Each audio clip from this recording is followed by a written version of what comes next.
So since we're on Prop 30, let's talk. So before you arrived, I talked a little bit about the progressive agenda on the ballot, and because of the high turnout. And then I mentioned that I do have a consultant who says to me, well, are people really going to show up to vote for Hillary and Donald Trump? And, do you see this as a truly, I mean, this is 2016. The taxes don't expire from today, 2.5 years. But legalization of marijuana, I'd like to get your opinion on that, how it drives turnout, and all the governors to reduce sentences, to repeal the death penalty. Do you think this is the time the turnout is going to be much better than 2018 because of the presidential race? And that's why we see all these progressive things on the ballot? Oh, yeah.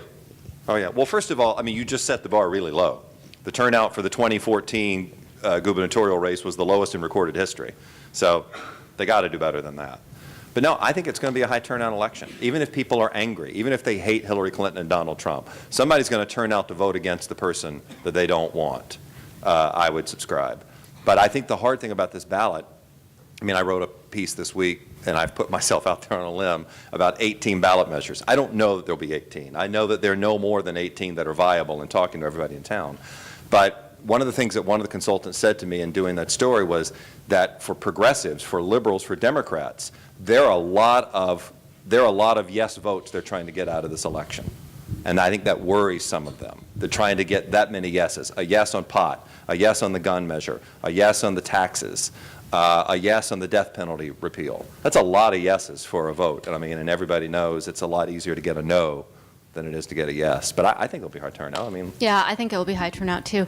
And I think whether pot is the driving force, I don't know, because it's essentially, I would argue, it's essentially legal now. I mean, walk down any street in California and you can smell it. But there's, I think that's a campaign ad. They all have prescriptions, Juliet. Right. I think the gun measure will draw pro and con people out. The death penalty could pro and con, and I think that what John argued with Hillary and Donald will as well. People who are angry or who support them. I mean, it's going to be a fascinating next year to watch. I think it will be a high turnout. And to that point, where do you, I mean, you mentioned, do people really, I mean, controlling ammunition, I mean, other than the people, I don't see most of these, when we do research and you ask people their 10 most important issues, not many of these show up on the average person's, idea of what's wrong with California. They're not fixing a problem that they care about. Is that turn people off when they see all these things on the ballot? When you say, we're asking for all these yes votes and, these aren't solving my problems.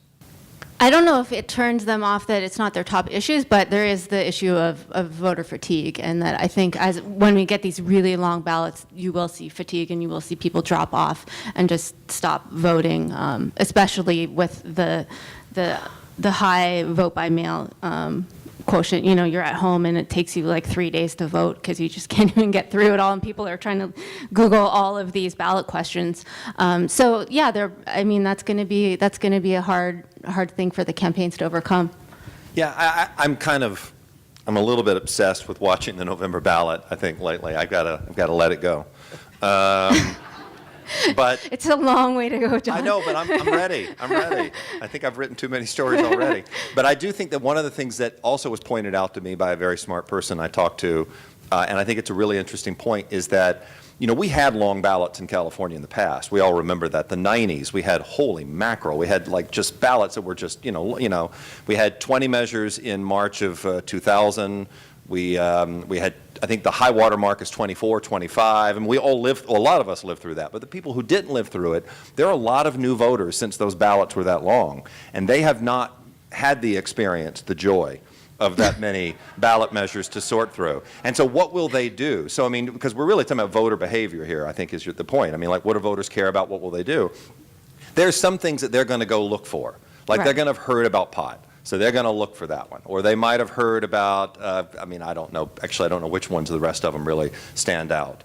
But I think Well, Prop 30 will probably get the most money spent. They'll hear about that. They'll hear Yeah. about tobacco tax. They'll Yeah. definitely The hear about tobacco that. tax, yeah. But I mean, but after that, like, what did they do, and like, how many, and what's the drop off? And like, as one person said to me for the story that I wrote this week, was like, you know, after they get the presidential, some people are just going to check out.